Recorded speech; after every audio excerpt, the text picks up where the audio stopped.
She arrived with 11 cents, a broken suitcase, and a body the whole town couldn't stop staring at, for all the wrong reasons. Every door slammed in her face. Every eye looked past her like she was furniture, like she was nothing. But in the harshest winter this mountain settlement had ever seen, when a powerful man threatened to destroy everything, it was her hands that held the line, her mind that kept them alive, her will that refused to break. This is the story of Mabel Whitaker, the woman everyone overlooked, the woman who changed everything. Drop your city in the comments. I want to see how far this story travels. Hit like and stay until the very end. You won't regret it. Sometimes the most dangerous thing a person can carry into a new town isn't a weapon. It's the audacity to keep going when every face tells them to turn around. The freight wagon groaned as it crested the last ridge before Caldwell Creek, its wheels cutting deep ruts into mud that hadn't dried in 3 weeks.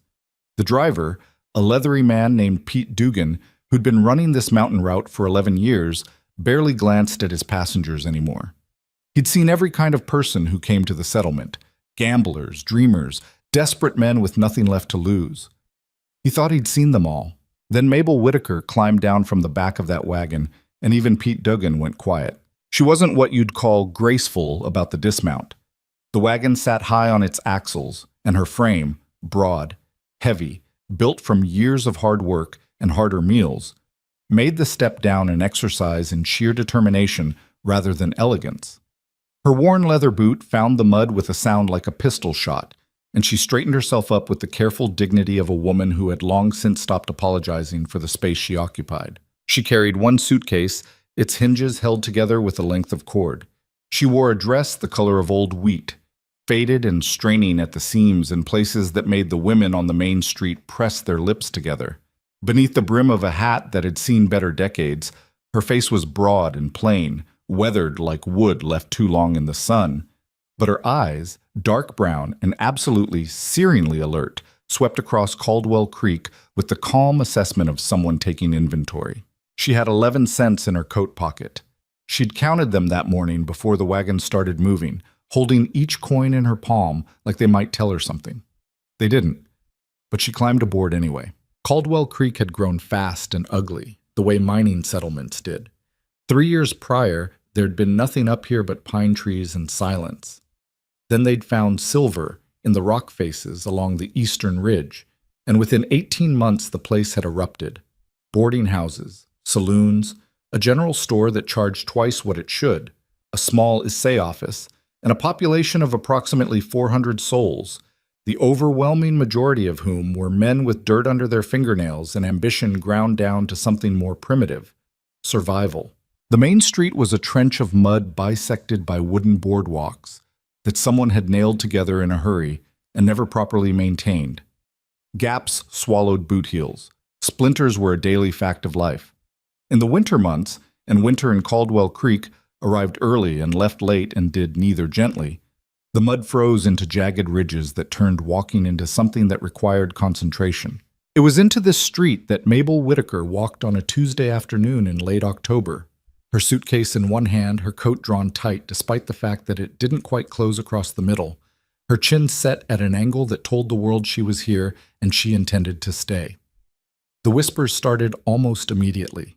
She heard them. She always heard them.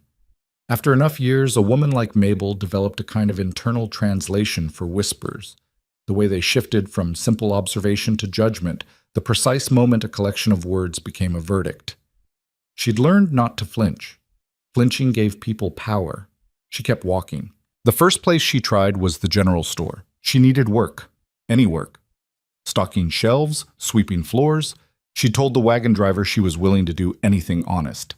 The man behind the counter at Pierce's general store was a thin, fussy fellow named Edgar Pierce, who looked at her over the rims of his spectacles with the careful blankness of a man deciding whether to bother with a conversation. He bothered, but barely. "We're not hiring," he said before she'd finished her first sentence. She tried the assay office. The man there didn't even look up from his ledger. She tried 2 saloons, knowing the work would be brutal, but telling herself brutal was something she understood. The first one, a low-ceilinged establishment called the Silver Mule, had a barkeep who looked her up and down with something worse than cruelty, with amusement. "Honey," he said, and the word landed like a slap. I need someone who's going to bring men to the bar, not drive them away from it. The two men at the counter laughed. Mabel said nothing. She turned around and walked out, and it was only when the cold air hit her face again that she allowed herself one single breath through her nose. The kind that clears the chest, steadies the hands. She'd been doing that breath for years. It helped. The second saloon didn't even let her through the door. She stood on the boardwalk outside and counted her options the same way she'd counted her coins that morning, methodically, without sentiment. 4 hours in this town, and every door had swung shut before she could get a foot across the threshold. Her feet were cold. Her stomach had been empty since morning. The 11 cents wouldn't cover a room for the night, not even in a settlement that was barely civilized. She was, in the clearest and most literal terms, out of options. That was when she saw the boarding house. Boone's lodging sat at the far end of the main street, separated from the saloons by a distance that felt intentional. It was a 2-story structure, wider than its neighbors, built from timber that had been properly treated before it went up. Someone had cared when they built it. The sign above the door was painted in clean, even letters. None of that hasty scrawling she'd seen on half the businesses in town. A covered porch ran along the front, and through the windows she could see the amber glow of oil lamps and the shapes of men seated at long tables. It was in the gathering dark of a mountain October, the closest thing to warmth she'd seen all day. She crossed the street, stepped up onto the porch, and knocked on the door. The man who answered was not what she expected. Elias Boone was big, not fat, but substantial in the way that men who'd done physical work all their lives sometimes became, thick through the shoulders and chest, his hands the size of small shovels. He was somewhere past 40, with hair going silver at the temples, and a beard trimmed in a way that suggested he cared about it without being precious about it. He wore a plain work shirt and canvas trousers, and the expression of a man interrupted from something that required concentration. He looked at her. Not the way the barkeep at the Silver Mule had looked at her. Not with amusement or dismissal. He looked at her the way you look at someone you're actually trying to understand. "I can cook," Mabel said. She hadn't planned that as an opening line. She'd meant to introduce herself, explain her situation in some organized way, perhaps mention her references. A hotel in Denver, a restaurant in Glenwood Springs, 3 years in a mining camp kitchen in Colorado where she'd fed 60 men a day without ever running out of food or patience. But instead what came out was the simplest, truest thing she had to offer, said without preamble or apology. "I can cook." Elias Boone said nothing for a moment. Behind him, from the depths of the boarding house, she could hear the sounds of men eating, the scrape of forks, the low rumble of conversation, the particular ambient noise of hungry people consuming food that wasn't good enough.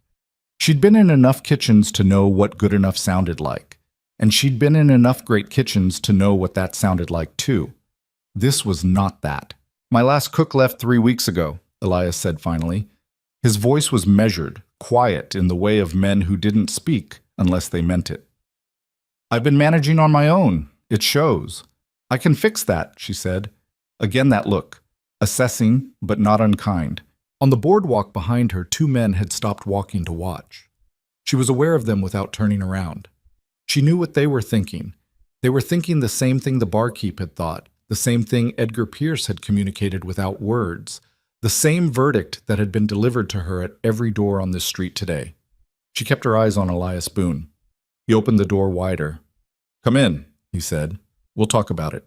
The kitchen of Boone's lodging was a revelation in the wrong direction. It was large enough. Elias had at least built the space right, but in 3 weeks of self-management, it had descended into a state that made Mabel's hands itch with the need to fix things. Pans were stored in the wrong order. The flour bin had absorbed moisture and was developing a crust along the inside walls. Someone had used the cast iron skillet on something acidic and hadn't properly reseasoned it. The woodpile beside the stove was too green, good for a slow burn, terrible if you needed to get a fire hot quickly. A bag of dried beans in the corner had not been sorted, and she could already see, from across the room, that it contained small stones. She cataloged all of this in approximately 30 seconds without moving from the doorway. Elias watched her watching the kitchen. Something shifted in his expression. She caught it in her peripheral vision, a slight adjustment, like a man recalculating. "You see problems," he said. It wasn't a question. "I see opportunities," she said.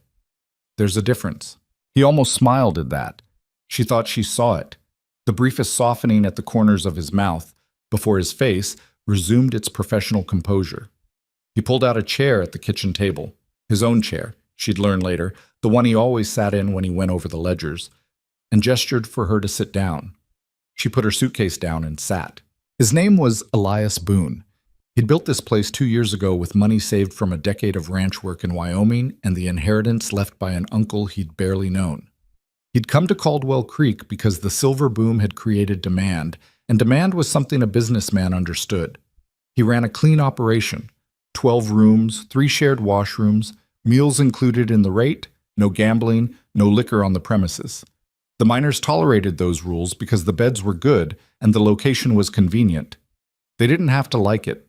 His wife had died 4 years ago. He didn't mention that. She learned it later. "What you'd be doing," he said, laying it out with the same measured practicality he seemed to apply to everything, "is 3 meals a day, 6 days a week, Sunday breakfast and nothing else. Men can fend for themselves Sunday midday. Room and board included. Wage is—" He named a figure. It was modest. It was also more than she'd been making in Glenwood Springs. "You'd have full authority over the kitchen and the supply ordering. I won't interfere unless the numbers go wrong. And if they do, then we talk about it like adults." She looked at him across the table. He looked back. In the main room, the sounds of men finishing their meal were winding down. Chairs scraping, boots on floorboards, the low conversation of men moving toward the stairs. "I want to see your pantry inventory," she said. He blinked. "Beg pardon? Before I agree, I need to know what I'm working with. What you have, what you're short on, what your suppliers are. I'll know inside 10 minutes whether this is something I can fix or something too far gone to bother with." There was a silence. Later, much later, Elias would tell her that it was in that moment, sitting in his own kitchen, being told what she required before she'd agree to work for him, that he realized Mabel Whitaker was something he hadn't encountered before and didn't have a category for. "Pantry's through there," he said, pointing. She took 15 minutes, not 10. She came back with 4 pages of notes she'd made in a small notebook she produced from her coat pocket. "You're overpaying for flour by about 30%, she said, settling back into the chair. "Your butcher is shorting you on weight, not by a lot, but enough to matter over a month. You've been trying to make biscuits with baking soda that's been open too long, which is why they're not rising properly. And you need to establish a relationship with a vegetable grower before the real winter comes. Or by January, you'll be feeding men nothing but salt pork and dried beans. And men on nothing but salt pork and dried beans get mean." She paused. "I can fix all of it." Elias Boone looked at this woman sitting at his kitchen table. This woman who'd walked into his establishment with a worn suitcase and 11 cents and the unshakable certainty of someone who knew exactly what she was worth. And he said the only reasonable thing there was to say, "When can you start?" "Tonight," she said.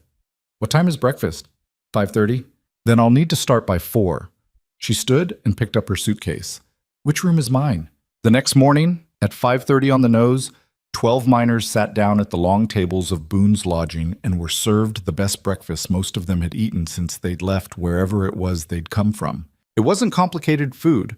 Mabel had worked with what was there: eggs, salt pork, the last of some decent potatoes, and flour that she'd sifted and assessed and found acceptable for her purposes. What she brought to it wasn't magical ingredients. It was something harder to quantify, an understanding of heat and timing and seasoning, a feel for when to push and when to wait, an instinct for what hungry men needed in their bodies before a day of brutal physical labor. The eggs were cooked perfectly. The biscuits, she'd found a small cache of baking powder behind the bad soda, apparently overlooked, rose the way biscuits should, golden and tall.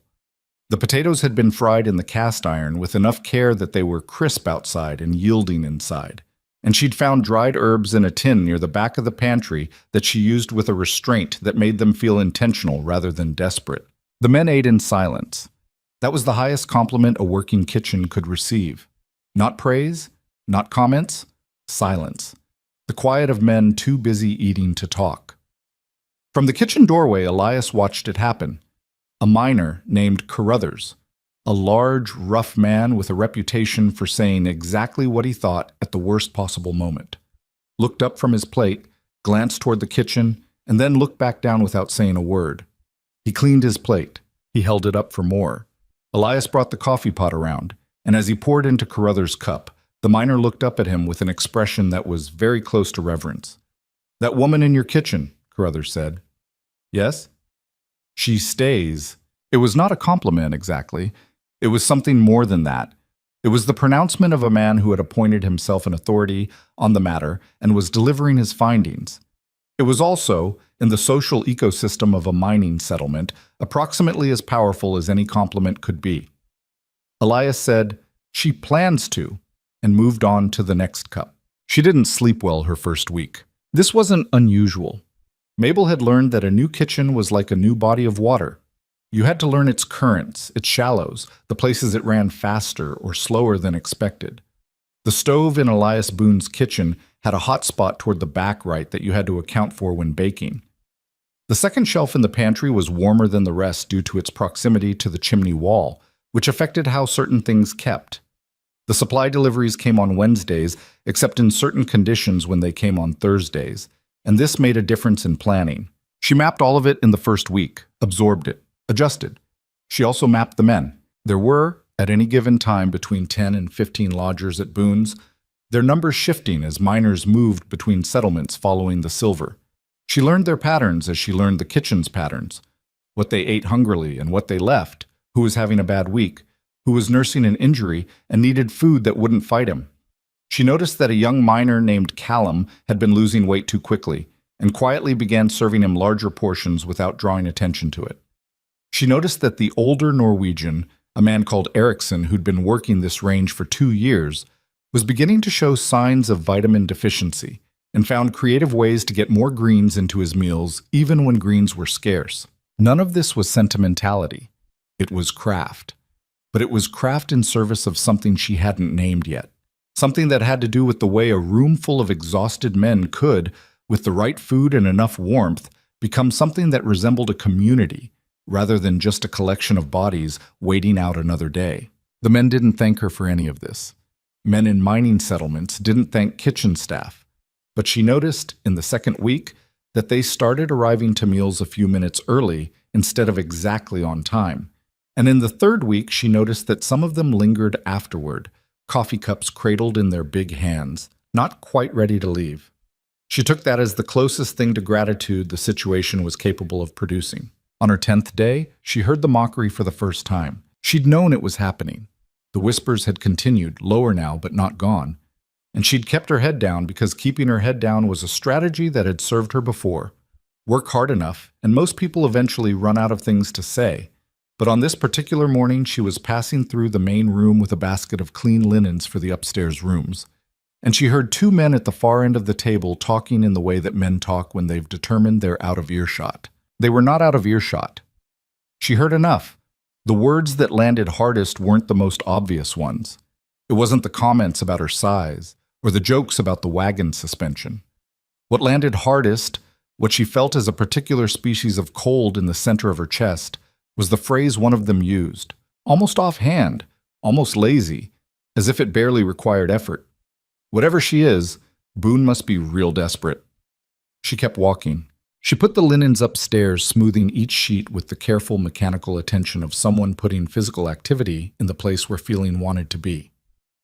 Then she stood at the window of the corner room that looked out over the back of the settlement, at the pines and the early snow beginning to dust the peaks, and she breathed that one specific breath, in through the nose, long and slow, clearing the chest, and she said to the empty room, "Fine, then let the food speak."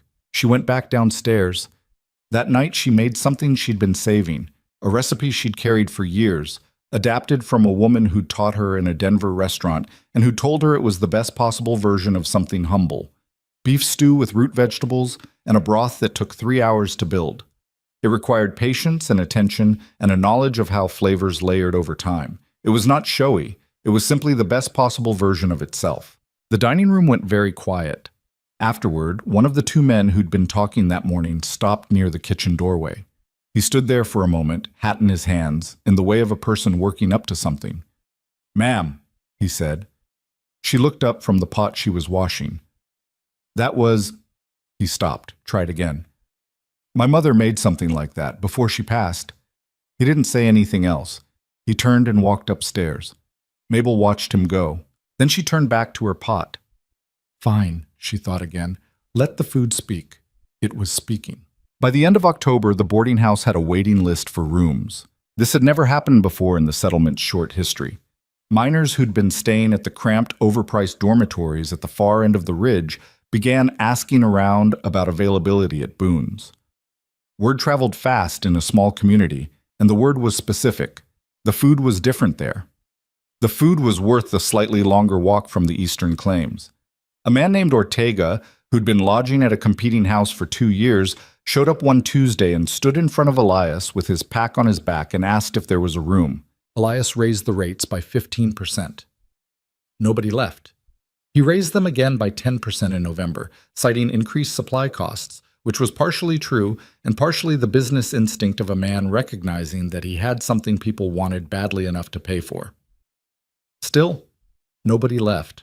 He went to the kitchen after closing up for the night and found Mabel at the work table, reviewing the supply ledger she'd asked him for access to.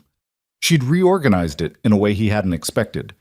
She'd added columns he hadn't thought to include, comparative pricing across suppliers, a tracking system for which items ran low at what point in the week and why. We're full, he said. First time since I opened. She didn't look up from the ledger. You need to talk to the Hendersons. He blinked. What? The farm 12 miles south. Thomas Henderson and his wife. They're barely making it through because nobody up here is buying from them. Everyone's using the general store supplier who gets his produce from Durango and charges accordingly.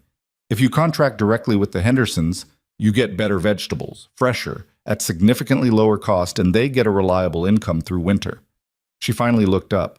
It's better for everyone. He stood in the doorway of his own kitchen looking at this woman who had arrived 3 weeks ago with 11 cents and a worn suitcase and was now restructuring his supply chain. How do you know about the Hendersons? He asked. The Norwegian, Eriksson, mentioned them. He buys eggs from them when he goes down to the valley. She paused. He's doing better, by the way. The greens helped. The greens? Elias stopped. He hadn't known she'd been tracking Eriksson's health. You noticed that. I notice everything in my kitchen, she said simply. He stood there for another moment. Thank you, Mabel, he said. It was the first time he'd called her by her name. She looked at him steadily, and something moved across her face. Not quite surprise, but the careful attention of a person receiving something they hadn't expected and weren't sure yet what to do with. Good night, Mr. Boone, she said. He went to bed that night and lay awake longer than usual, looking at the ceiling, thinking about very specific things, and refusing to examine exactly why he was thinking about them. In the kitchen below, Mabel finished her ledger work by lamplight, added 3 notes for the morning, and allowed herself, alone in the dark and the warmth of the banked stove, one small, quiet thing. She was still here. The doors had slammed. The mouths had said their terrible casual things. The town had looked at her and found her wanting, and she was still here. 11 cents and a worn suitcase. And she was still here. She blew out the lamp. The kitchen settled into dark. Outside, the first real snow of winter began to fall on Caldwell Creek. The snow that had begun falling on that last night of October did not stop for 3 days. By the time it finally let up, Caldwell Creek was buried under 14 inches of white. The mountain roads were reduced to suggestions, and the supply wagon that was supposed to arrive on Wednesday did not come. It did not come Thursday either. By Friday morning, Elias was standing in the pantry doorway with a look on his face that Mabel had learned to read in the short weeks she'd known him. It was the look of a man doing arithmetic in his head and not liking the answer. She was already ahead of him. We have enough flour for 12 days if I'm careful, she said, without looking up from the inventory she was taking. The dried beans will stretch further than that. Salt pork, about 10 days. The Henderson delivery we arranged last week, she paused, making a mark in her ledger, that came in Tuesday, which was fortunate. The root vegetables will keep well in the cold. We're not in trouble yet. Yet, Elias said. Yet, she agreed. He leaned against the doorframe, arms crossed, watching her move through the pantry with the systematic efficiency he'd come to expect from her. Nothing wasted, nothing rushed, every motion connected to the next in a way that somehow looked effortless, even though he understood by now that it was anything but. What's your plan if the roads stay closed another week? She turned and looked at him directly, the way she always did when she was about to say something she'd already thought through completely. I reduce portions by a small enough amount that the men don't notice immediately. I switch the breakfast protein from pork to egg. We have good egg supply from the Hendersons, and their hens aren't affected by the snow the way a supply wagon is. I push the bean-based dishes earlier in the week when morale is higher and men are less likely to complain about them. And I save the better cuts for the end of the week when they need something to look forward to. She paused. And I make sure the bread is always good. Men can absorb a lot of privation if the bread is always good. Elias was quiet for a moment. You've done this before, he said. It wasn't a question. Colorado mining camp, winter of 1887, she said simply. 63 men, roads closed for 19 days. Nobody went hungry. He nodded slowly, and she watched him absorb that, file it in whatever internal system he used for understanding the world. Then he pushed off from the doorframe and said, I'll trust your judgment on it, and walked back toward the office, and Mabel turned back to her ledger, and that was the entirety of the conversation. But something had shifted quietly in the space between those words. I'll trust your judgment on it. She had been trusted before. Employers trusted her hands and her output, her ability to produce meals and manage kitchens. That was a professional trust, practical and transactional, easy to extend to anyone who demonstrated competence. What Elias had just offered was different, and she knew it, even if she didn't examine it closely. He was trusting her thinking, her assessment of a situation that affected his livelihood, his business, the welfare of the men in his building. He was stepping back and putting something genuinely important in her hands. She held that thought for exactly 3 seconds. Then she went back to the inventory because the biscuits weren't going to make themselves. The weeks that followed were the kind that reveal character, the way weather reveals geology, stripping away the surface until you see what's actually underneath. The snow kept coming in irregular intervals, never quite enough to fully close the roads for another extended stretch, but never quite light enough to let supply wagons through without significant difficulty. Deliveries were partial, delayed, and occasionally wrong. A crate that was supposed to contain dried apples arrived, containing mostly sawdust and 3 intact apples at the very top, as if someone had been optimistic about their packing strategy. A promised barrel of salt arrived so late that Mabel had already reorganized her weekly menus twice to work around its absence. She adapted every time. That was the word for it. Adaptation, continuous and unromantic. The kind of problem-solving that doesn't look impressive because it mostly consists of quietly making sure disasters don't materialize rather than dramatically solving them after they do. The men, for their part, noticed something without being able to name it. The food was never quite the same 2 weeks running.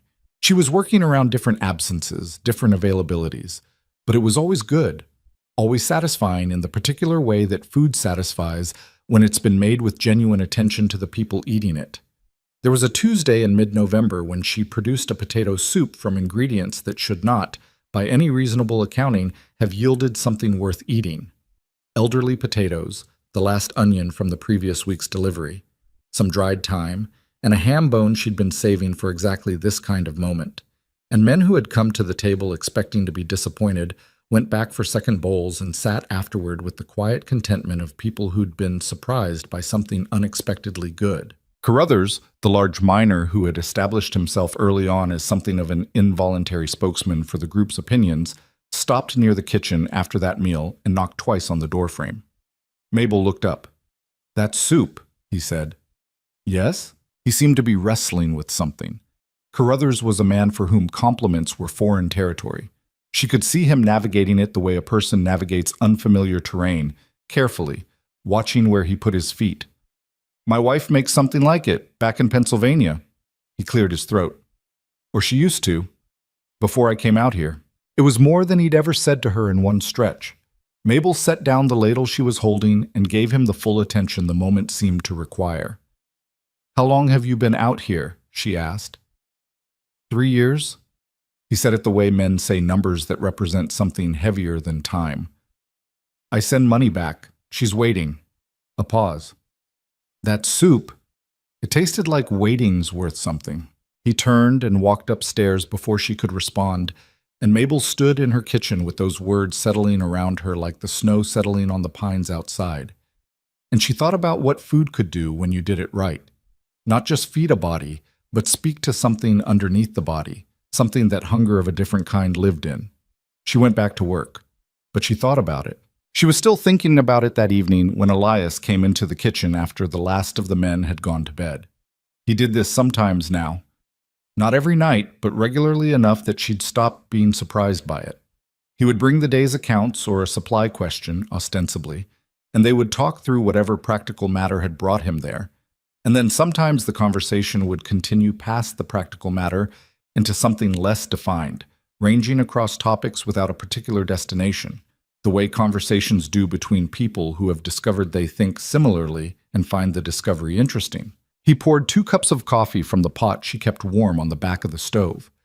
He'd started doing this without asking, sometime in the second week, and she'd let it happen, and set one in front of her and sat down across the table. "Carruthers told me about the soup," he said. "He talked to you about it?" He said, Elias paused, something that might have been amusement moving briefly through his expression. And I'm quoting the man directly. "Whatever you're paying her, it isn't enough." Mabel looked at her coffee cup. "Is that so?" "It is." He wrapped both hands around his own cup, a habit she'd noticed. He ran warm, and the coffee seemed to be less about the temperature and more about the steadiness of having something solid to hold. "He's not wrong, for what it's worth." "I wasn't aware there was a question about compensation," she said carefully. "There isn't, from my end." He looked at her directly. "I want to be clear about that. You've earned considerably more than we agreed on. I plan to correct that at the end of the month." She opened her mouth. "Don't argue with me about it," he said, and there was something in his voice, not command exactly, but certainty, the tone of a man who had arrived at a position through reasoning and wasn't interested in being talked out of it on false pretenses. "It's a business decision. The boarding house is running at capacity for the first time. The men are eating better than they've eaten since they came to this settlement. 3 of those men have extended their lodging contracts specifically because they don't want to risk losing access to the meals. That's revenue directly attributable to your work, and it should be reflected in your pay." She looked at him. "All right," she said. He seemed mildly surprised that she'd capitulated so quickly. She wasn't, by nature, a person who gave ground easily. He'd learned that in their daily negotiations over supply costs and menu planning. But this wasn't ground she needed to hold. He was right, and she knew when someone was right, and arguing with correct reasoning out of some confused sense of propriety had never been her way.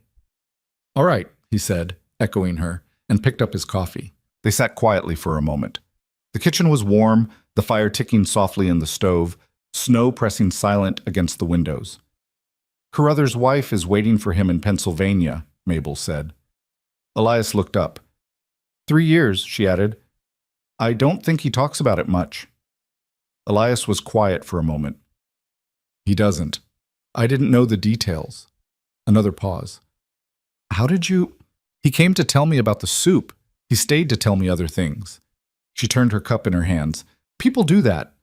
Talk in kitchens. I think it's the warmth. Lowers the guard." Elias nodded slowly. She could see him considering that, adding it to his understanding of the building he owned and the people inside it. He had a mind that absorbed information seriously, she'd discovered. He didn't dismiss things because they didn't fit his prior assumptions. He revised the assumptions. She respected that considerably. "His contract is up in January," Elias said. "If he wants to go back to Pennsylvania, there's no reason to hold him."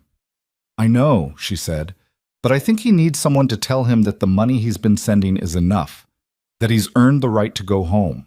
She paused. "That's not my place to say." Elias looked at her steadily across the table. "No," he said quietly. "But I could say it." She met his eyes and held them for a moment. "Yes," she said. "You could." He nodded once, decisively, the nod of a man adding something to a list of things to be done. And Mabel looked back at her coffee, and outside the snow kept falling, and the fire kept ticking, and the boarding house held its warmth against the mountain dark. It was not until she was in her own room later, lying in the narrow bed with the lamp turned low, that she allowed herself to examine what had just happened. Not the conversation about Carruthers. That was simple enough, good people recognizing an opportunity to do a small right thing. What she kept returning to was something harder to categorize. The way the kitchen had felt with both of them in it, the coffee cups on the table, the snow at the windows, the ease of talking with someone who listened like listening mattered. She was careful with this observation. She had been careful all her life, with hope especially, with anything that might grow into something larger than she could afford to lose. She was 34 years old.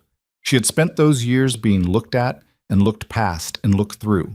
She had built her sense of herself from the inside out, from competence and work and the specific satisfaction of a meal that hit the table exactly right, because those were things that could not be taken away by someone else's opinion of what she looked like. She was not going to be foolish about this. She was also not going to be dishonest about it. She liked him. She liked his steadiness, his fair-mindedness, the way he ran his business without cruelty, even when cruelty would have been easier. She liked the way he listened. She liked that he'd opened his door on her first night without ceremony or conditions, seen her for what she was offering rather than what she looked like offering it. She liked the coffee cups on the table. Don't be foolish, she told herself, and turned down the lamp and lay in the dark listening to the snow. November became December, and December brought the kind of cold that made the settlement feel very small and the mountains feel very large. The days shortened to something barely qualifying as days at all. Dark by 4 in the afternoon, still dark at 7 in the morning. And the men who came down to breakfast did so with the particular subdued quality of people spending too much of their lives without sunlight. Mabel watched this happen and compensated for it the only way she could. Heartier breakfast, stronger coffee, and on the days when she could see the darkness sitting heaviest on particular faces, something extra. A piece of pie from the apples she'd been carefully rationing since October. A bowl of rice pudding that took 2 hours to make properly and was worth every minute of it. She could not give them sunlight. She could give them something warm that tasted like someone cared. The boarding house filled every night. The waiting list had grown to 7 names. Elias had raised rates again. It was the 3rd time since October. And still no one left. And new men kept arriving on the freight wagons and being told there were no rooms and going away to sleep in places that were cheaper and colder and quieter and worse. The rest of the settlement noticed. Edgar Pierce at the general store noticed. The operators of the other boarding houses certainly noticed. And the saloon owners noticed. Not because they were losing business exactly, but because the social gravity of the settlement was shifting, slowly and unmistakably, toward the far end of the main street, toward the 2-story building with the clean sign and the amber windows, and the particular smell that drifted out into the cold when the front door opened. Most of this Mabel was barely aware of, absorbed as she was in the daily mechanics of keeping a full house fed through a mountain winter. But she heard things in her kitchen, the way she always heard things. Fragments of conversation, names dropped with particular significance, small tremors in the social fabric that preceded larger movements. The name she heard first was Granger, Silas Granger, mining executive, interests across 3 mountain territories, a man with money enough to buy most of what he wanted, and the disposition of someone who had done so regularly enough that he'd forgotten the distinction between wanting a thing and being entitled to it. It was Eriksson, the Norwegian, who mentioned him first. He came into the kitchen one morning, the only lodger who ever came into the kitchen without being invited, and only because Mabel had, on his 3rd week, quietly handed him a cup of coffee across the kitchen threshold during a cold morning when she could see the exhaustion on his face, and after that the boundary had become negotiable. He stood near the stove with his coffee and said, in his careful, slightly formal English, "I am hearing that Granger's men are coming to Caldwell Creek. More of them than before." Mabel cracked eggs into the bowl without breaking stride. "How many more?" "Perhaps 20, perhaps more." He turned his cup in both hands. She thought of Elias when she saw it, the same gesture, the same search for something solid. "He will want rooms." "There are no rooms," she said. "He will still want them." She looked up at Eriksson then, and found him watching her with the particular gravity of a man who has spent time in enough places to know how powerful men move through them. Not like regular people, not like water finding its way around obstacles, but like pressure. Like something that didn't accommodate itself to existing structures, so much as expect existing structures to accommodate themselves to it. "You've encountered Granger before," she said. "I have encountered men like Granger," Eriksson said carefully. "In Norway, in the copper camps in Michigan. They are the same everywhere. They believe that what they have is a language that everyone understands." He finished his coffee and set the cup down on the work table. "Thank you, Mabel, as always." He went out. She cracked the last egg and began to beat the bowl and thought about pressure, about how structures held or didn't, about the particular vulnerability of something good that has made itself visible. She did not say anything to Elias that morning. There was nothing concrete to say. A rumor, a warning from a careful Norwegian, a name spoken in lowered voices. She had learned the difference between information worth acting on and information worth holding until it clarified. This was the second kind. It clarified 3 days later. She was in the pantry doing the weekly inventory when she heard the front door open and close, heard the particular quality of footsteps that didn't belong to any of the regular lodgers. Heavier, more deliberate, the footsteps of someone who moved through spaces as if they'd already been told the space was theirs. She heard Elias's voice from the main room, even and measured, and then another voice, louder, the volume of a man accustomed to rooms rearranging themselves around his presence. She stayed where she was. She could hear enough.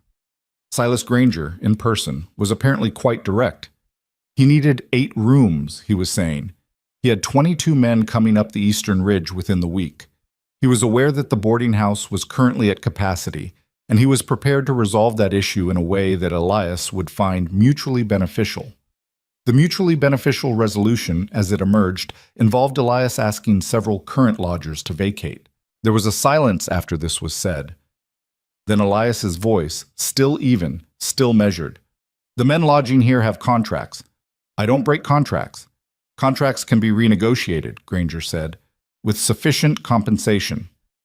"The compensation would go to you, not to the men being put out," Elias said. "They'd be losing their rooms in winter. That's not renegotiation. That's something else."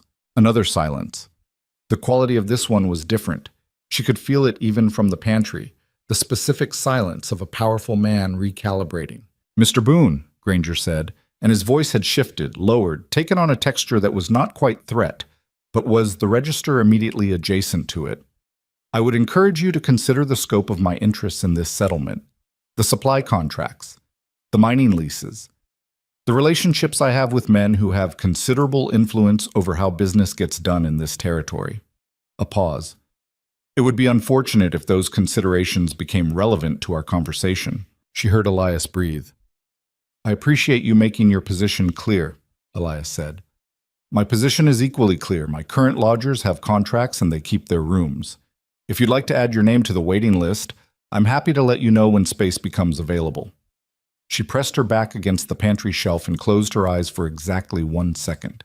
Then she heard the front door open and close again, and the footsteps retreated, and the building settled back into its ordinary sounds. She gave it 2 minutes. Then she walked out of the pantry and into the main room. Elias was standing at the window, watching something on the main street. His hands were loose at his sides, but there was a tension across his shoulders that she hadn't seen before. Subtle. The kind of thing you only caught if you'd been paying attention for weeks. "I heard," she said. He turned. "I assumed you might." "You should know," she said, "that refusing him was the right thing." He looked at her for a long moment. "I know it was the right thing," he said. "I'm less certain it was the smart thing." She crossed the room and stood beside him at the window. On the main street, she could see the back of a tall man in a dark coat walking away. Deliberate strides, unhurried. The walk of someone who believed the conversation wasn't over. "Those aren't mutually exclusive," she said. "Right and smart. Granger tends to make them feel that way. Then Granger has a very convenient definition of smart." She watched the dark coat disappear around the corner. "The men upstairs have contracts because you gave them your word. If you break your word when a richer man shows up, your word is worth exactly nothing. And a boarding house run by a man whose word is worth nothing will empty faster than Granger's threats could empty it." She paused. "That's not morality. That's business." Elias looked at her. Something in his expression had changed. Not dramatically, not in a way that would have been visible to someone who hadn't been watching his face for weeks. But it was there, a slight recalibration, like a lens finding its focus. "You're right," he said quietly. "I know," she said, without arrogance, simply as a fact. The corner of his mouth moved, not quite a smile. Almost. She walked back toward the kitchen. There were preparations to begin for the evening meal. She'd been planning a roast for days, saving the cut for a moment when the men needed something that felt like abundance. This felt like such a moment, though they didn't know yet what was coming. She would feed them well tonight, and tomorrow, and however many days after that it took for Silas Granger to make his next move. She tied her apron with a quick, practiced knot. Right and smart, she thought. Same thing, if you were patient enough to see how the arithmetic resolved. She reached for her knife and began to work. Granger's next move came faster than either of them expected. It came not as a frontal assault. He was too experienced for that, too practiced in the particular mechanics of pressure, but as a series of smaller things, each one deniable on its own, each one designed to accumulate weight. The first was the supply wagon. On the Wednesday after Granger's visit, the regular delivery didn't come. This wasn't unusual enough to alarm anyone. Roads, weather, the ordinary difficulties of mountain logistics. But Thursday came and went with nothing, and when Elias rode down to meet the supplier's agent at the Valley Junction on Friday morning, the man wouldn't meet his eyes. "There's been a reassignment of routes," the agent said, studying his own boots with great intensity. "The wagon's been contracted elsewhere. New arrangement." "We have a contract," Elias said. "Contracts get superseded." The man finally looked up, and Mabel could see. Elias described it to her that evening, his voice careful and even, but his jaw tight, that what was in the man's eyes wasn't malice, just a very specific kind of fear. "I'm sorry, Mr. Boone, I genuinely am, but there are arrangements being made in this territory that are bigger than my route." Elias came back up the mountain road alone and stood in the kitchen and told her exactly what had happened, without omission or embellishment, the way he'd learned to talk to her, as an equal, as someone whose full understanding was both deserved and necessary. She listened without interruption. When he finished, she said, "How much do we have on hand?" "About 12 days, if you're careful." "I'm always careful." She was already moving toward the pantry, already reconstructing the inventory in her head, running the calculations that would determine how 12 days could become 15, maybe 17, if she made decisions she wouldn't ordinarily make. "Granger controls the supply route from the Valley Junction?" "Apparently he has significant financial interests in the distribution company." "I didn't know that before." "He knew you didn't know it." She came back from the pantry with the ledger, opened it to the current week's page. "That's why he told you about the supply contracts in that first conversation. It was a preview. He wanted you to understand the shape of what he was holding before he used it."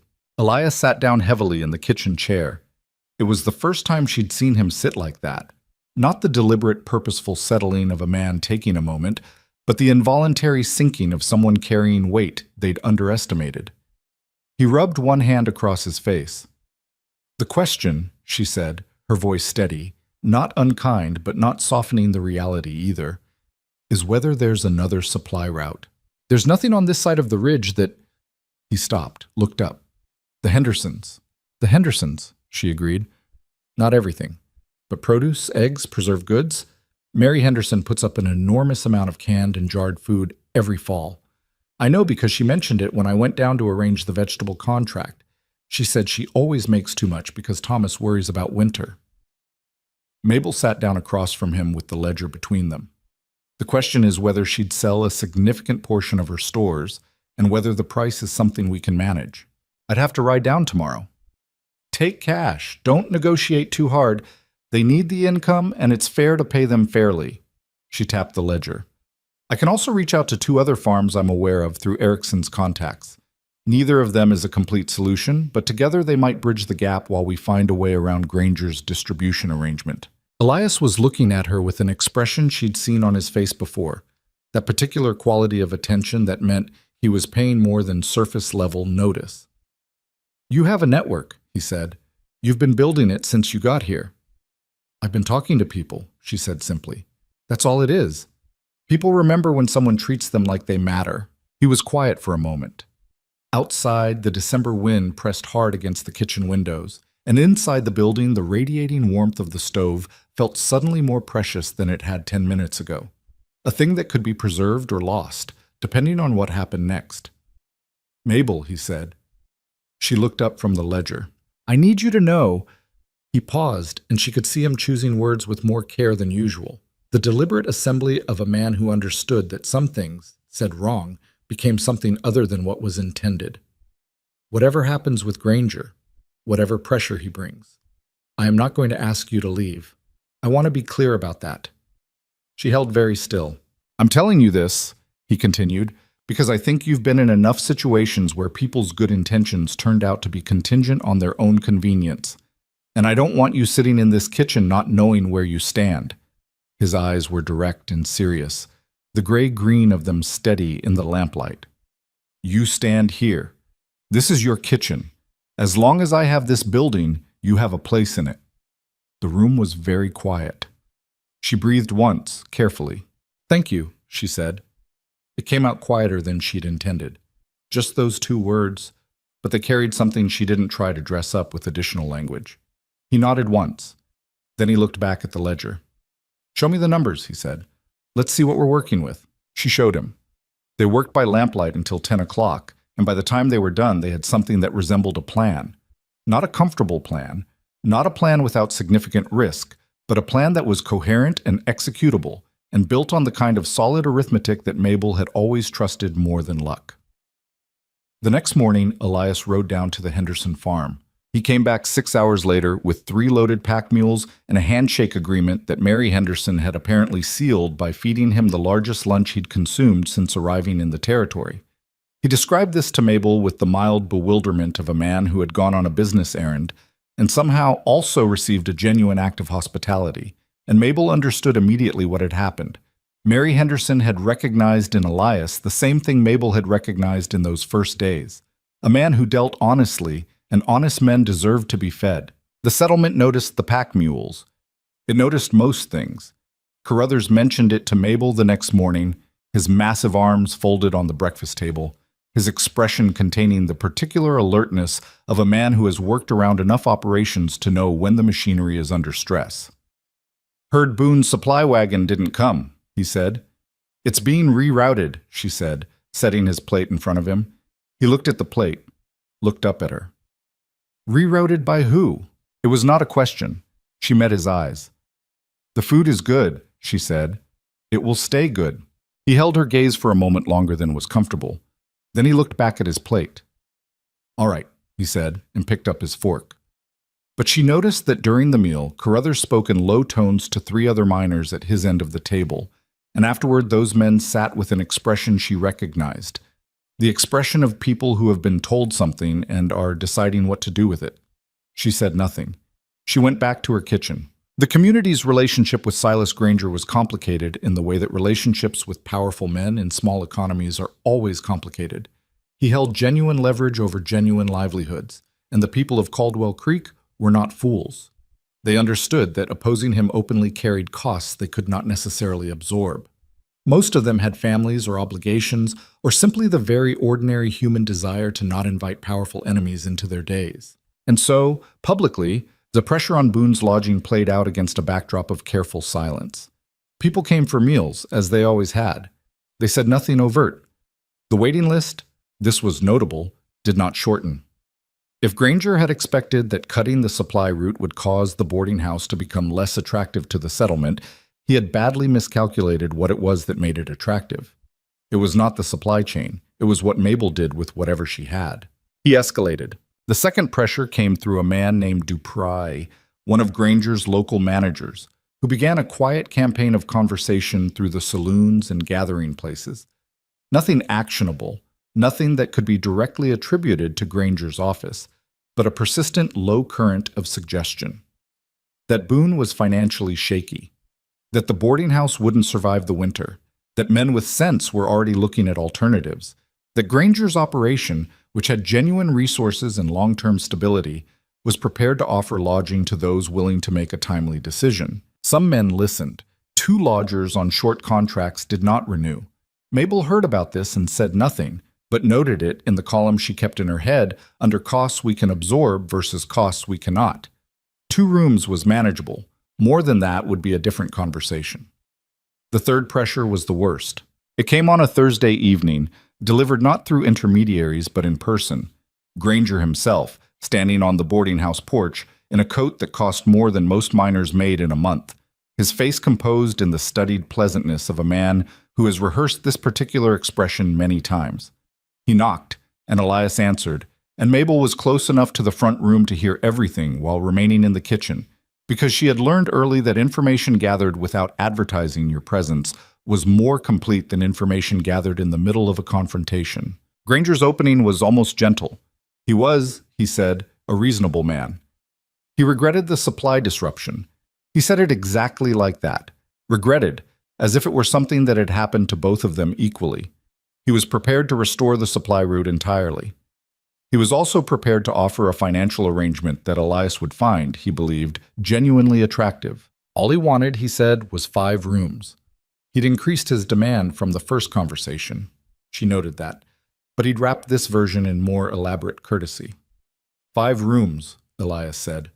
And the men in them now? Accommodated elsewhere. Granger Company operations maintained several facilities in the territory. He made it sound like a service. Your current lodgers would be well cared for.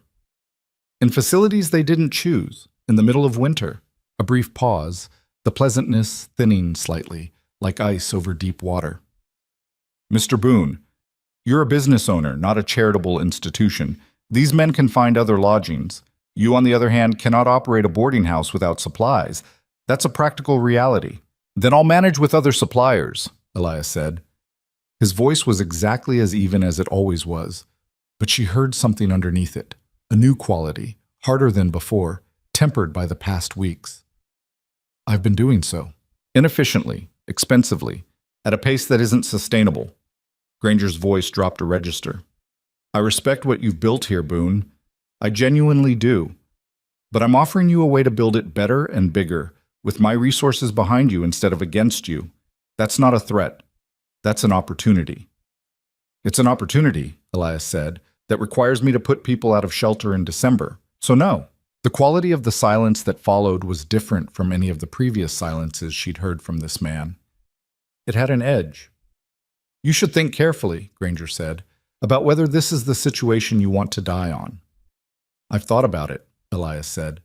She heard the front door open. She heard Granger say quietly, You're not the only business in this settlement, Boone, and I have time. She heard the door close, and then she heard nothing for a long moment. She counted to 30.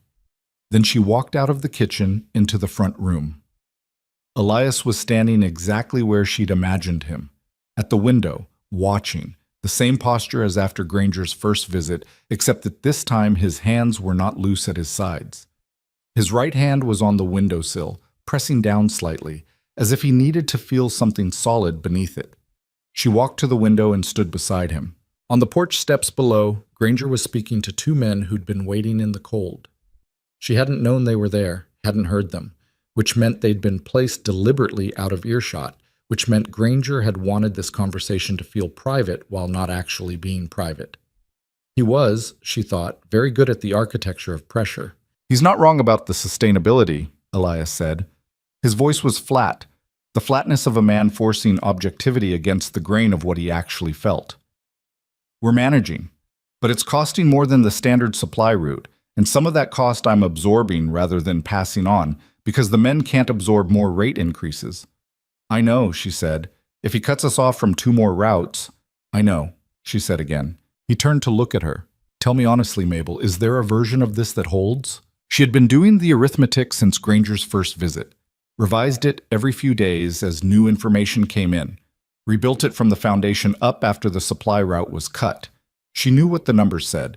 She knew where the margins were, how thin they'd become, what the precise sequence of events would have to look like in order for the boarding house to stay solvent through a long-term campaign of supply interference. She also knew something that the numbers didn't fully capture. Come with me, she said. He followed her through the dining room and out the back door onto the covered utility porch, where the cold hit them both immediately, and the stars over the mountain peaks were brilliant and enormous. She pointed down the slope behind the building to where the lamp-lit window of the Henderson farm was just barely visible through the trees, a small warm rectangle in all that dark and cold. That's one, she said. Erickson found 2 more farms willing to talk to us, both within reasonable pack mule distance. The settlement blacksmith told me his cousin in Durango runs a dry goods wholesaling operation and has been looking for mountain distribution connections. I've already written him a letter. She paused. I have not been sitting still, Elias.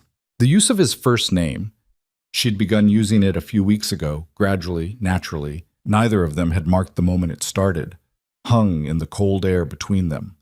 He looked at her. Granger controls the established routes, she continued. He doesn't control every person in this territory. He controls the easy paths. Easy paths can be routed around if you're willing to do the harder work. She folded her arms against the cold. It's more expensive in the short term. It requires more relationships to maintain. But it builds something that Granger can't disrupt with a single phone call to a distribution manager, because it's built from a dozen small connections instead of one big one. The mountains were very quiet around them. The stars moved at the pace they always moved, which was to say imperceptibly, which was to say that the world continued on its axis regardless of what Silas Granger wanted or what any of them feared. "You're describing a parallel supply network," Elias said slowly. "I'm describing what I've already started building," she said. "I've been working on it since his first visit." He stared at her. "You didn't tell me," he said. There was no accusation in it, only a kind of wondering. "I didn't want to tell you until I knew it was real," she said. "Telling you about a plan that might not work would have been a burden without a purpose. Now I know it works, so I'm telling you." He said nothing for a long moment. The cold pressed in around them, and from somewhere in the pine trees above the building came the sound of wind moving through branches, that particular high, lonely sound of mountain winter. "Mabel," he said. His voice had changed. It was still quiet. Elias was always quiet, but the texture of the quietness was different, softer in a way she hadn't heard from him before. She waited. "When you came to my door," he said, "I thought I was doing you a favor." "You were," she said. "I had 11 cents. "I know." He shook his head slightly, not with dismissal, but with something that looked like self-correction. "What I mean is, that's how I understood it at the time. What I've come to understand since then is—" He stopped, started again. "You have kept this place alive. Not just the supply management or the cooking, though both of those things matter enormously. You've kept it alive because you haven't stopped thinking about it for one single day since you walked in. And I don't know how to—" Another stop. She watched him carefully, the way she watched things she didn't want to misread. "I don't know how to adequately thank you for that," he finished. "I'm not sure thank you is even the right framework." She considered this for a moment. Then she said, "The right framework is that this place matters to me too. That's not gratitude you owe me. That's just a fact about what's happened." He looked at her for a long time. "All right," he said finally, quietly. They went back inside. The warmth of the kitchen folded around them, and Mabel put the kettle on because it was late and cold and both of them needed something hot. And Elias sat at the table and she set a cup in front of him and sat across from him, and they talked through the details of the alternative supply network until nearly midnight. Every contact, every cost, every contingency she'd thought through. He asked good questions, precise ones. The questions of a man who understood logistics and was genuinely stress-testing a plan rather than simply validating it. By the end of it, the plan was stronger for his questions. She told him so. He almost smiled. The almost smile she'd been cataloging since October, each one slightly more visible than the last. 3 days later, the town got its first clear picture of exactly how serious things had become. Dupree, Granger's man, appeared at the dry goods counter in Pierce's store with a list of businesses he was informing of a new exclusive distribution arrangement. Several business owners received the news and said whatever they needed to say to get Dupree out of their stores, and then quietly came to find Elias afterward. 4 of them. The owner of the smaller boarding house at the other end of the street, who had her own supply concerns. The woman who ran the settlement's one restaurant, a small and struggling operation that nonetheless served an important function. The blacksmith's brother, who operated a small trading post near the Western Claims. They came separately, at different times, with the self-conscious casualness of people who don't want to be seen acting collectively. Mabel served them coffee in the kitchen while Elias talked with them in the dining room, and she listened through the open door. What they wanted was not to organize resistance, not openly. What they wanted was to understand if Boone's lodging was still standing, if the end of the main street was still a place where Granger's pressure hadn't fully landed, if there was something to anchor themselves to. She heard Elias tell them, yes. She heard him explain, plainly, without bravado, what they'd done, what they were building, why it was viable. She heard him say, and this was the part that she felt in her chest with a specificity she hadn't anticipated, "We're not going anywhere. That's been decided." The small informal gathering broke up an hour later. The people went back to their own businesses, and nothing was formally agreed to, and no one signed anything or made any public statements. But something had shifted in the settlement's orientation, the way it sometimes did. Not with a single dramatic moment, but with a quiet collective realization that the line in the ground was where it was, and it wasn't moving. That night, after the boarding house had gone quiet, and the last lamp in the upstairs rooms had been extinguished, Mabel sat alone in her kitchen with a cup of tea she'd stopped drinking 20 minutes ago and thought about lines. The line Elias had held at the front door the first time Granger came. The line he'd held again tonight when he told those 4 people the place was staying open. The line she'd drawn, quietly and without announcement, when she'd started building the alternative network in the weeks after Granger's first visit, because she'd understood then what was coming and had decided, in the private and unwitnessed way that most of the important decisions in a person's life are made, that she was going to fight for this place. Not because it was her place legally, not because she had money in it or her name on a sign, but because it was the first place in longer than she could clearly remember that had looked at her and said yes, simply, without conditions, without requiring her to be smaller or different or less than she was. She was going to hold that. Whatever Silas Granger had time for, so did she. The tea had gone cold. She stood up, rinsed the cup, banked the stove for the night with the practiced movements of a woman who had done this 10,000 times in 10,000 kitchens and now did it in this one. Her kitchen, exactly as Elias had said. She turned out the lamp. In the dark, the stove ticked quietly with stored heat. Outside, the mountain wind moved through Caldwell Creek, and the stars burned overhead, and somewhere at the far end of the territory, Silas Granger had time. But so did she. January arrived in Caldwell Creek the way bad news arrives, not all at once, but in accumulating increments that eventually became undeniable. The first week brought temperatures that dropped the thermometer to places it hadn't been in 3 years, according to Erickson, who tracked such things with the methodical interest of a man who had learned to respect weather the way you respect an opponent that has beaten you before. The second week brought a storm that closed the Eastern Ridge Road for 4 days, and the Southern Valley Approach for 2. By the third week, the settlement had taken on the particular quality of a place holding its breath, not panicking, not yet, but aware that the margin between managing and not managing had narrowed to something you could measure. Mabel measured it every morning. She was up before 4 now, an hour earlier than her already early start, because the additional supply relationships she'd built required more planning, more careful sequencing, more constant recalibration as weather and availability and the specific fragility of informal arrangements made themselves known. The Hendersons were reliable but limited. The 2 farms Erickson had connected her with were willing but not always able. One of them had lost half their root cellar stores to a freeze that got inside an improperly sealed wall in early December, and the reduction in what they could supply had required an immediate restructuring of Mabel's weekly menus.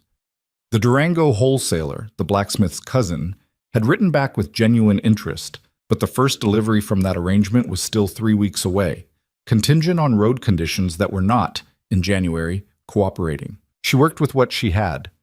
Every morning she stood in the pantry and did the accounting in her head before she did it on paper. How much? How long? What she could stretch and what she couldn't, and where the irreducible minimums were.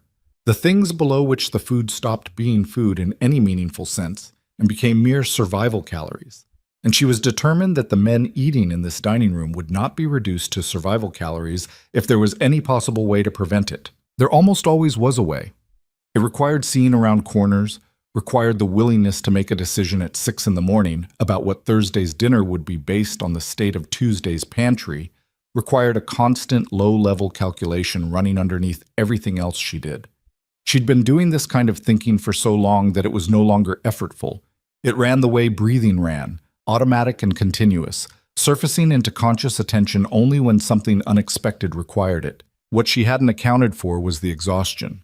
Not of the body. Physical exhaustion she understood and managed with the practical efficiency of long experience.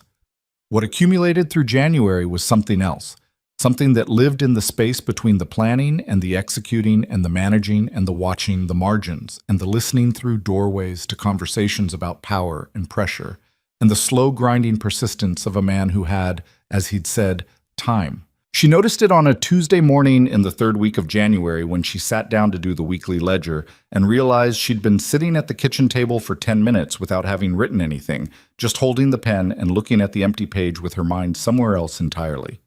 She put the pen down, pressed both hands flat on the table, breathed. This was the part nobody saw, the part that happened before the fires were lit and after the last dish was done, in the private hours that belonged to no one but her. The weight of holding something up for a long time, even if you were built for it, even if you were good at it, that weight was still weight. She picked up the pen and wrote the first number. Elias found her still at the ledger 2 hours later when he came down earlier than usual, his hair not yet combed, a quality of sleeplessness around his eyes that told her the night had not been restful. He stopped when he saw her. "You haven't started breakfast," he said. Not an accusation, an observation, delivered with the slight uncertainty of a man who had come to depend on certain rhythms and found one missing. "It starts in 40 minutes, she said. "I have time." She looked up at him. "You didn't sleep." "Some." He went to the stove, checked the firebox with the habit of a man who'd learned to do this in a house where it mattered, added wood without being asked. Granger's been in contact with the Territorial Claims Office. She set down the pen carefully. About what? About a right-of-way dispute on the access road to the eastern claims. He turned from the stove, leaning back against the work table, arms crossed. His face was doing the thing it did when he was being controlled about something that warranted less control, the careful flatness that cost him more than it appeared to. 3 of our lodgers work that section of the ridge. If the dispute goes his way, the road gets reclassified, and the mining company that holds the lease under his arrangement would have the right to restrict access. He'd cut off their route to work, she said, and they'd have to lodge closer to the claims, in Granger's facilities. She absorbed this. It was elegant, in the ruthless way that powerful men's strategies were sometimes elegant, not a direct attack on the boarding house, but a restructuring of the conditions around it, making loyalty to Boone's lodging gradually more costly for the men who lived there. "When would the dispute be decided?" she asked. "Could be weeks, could be a month." He rubbed the back of his neck. "The claims office administrator is a man named Goff. I don't know him well. I don't know how much pressure Granger's able to bring on that side." She was quiet for a moment, thinking through the topology of the problem. Not just this piece, but how it connected to the supply disruption, to Dupree's whispering campaign, to the 2 lodgers who hadn't renewed.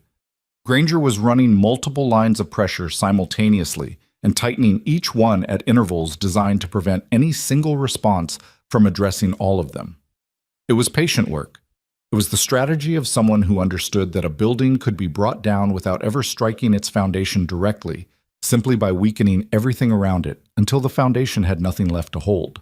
"There's a woman in this settlement who knows Goff," Mabel said. Elias looked at her. "Who?" "Ruth Alderman. She runs the restaurant on the middle of the main street. She told me when she came to the kitchen last month. She mentioned Goff's name in the context of the claims office being slow to process something she needed, and she said it in a way that implied familiarity." Mabel turned her cup in her hands.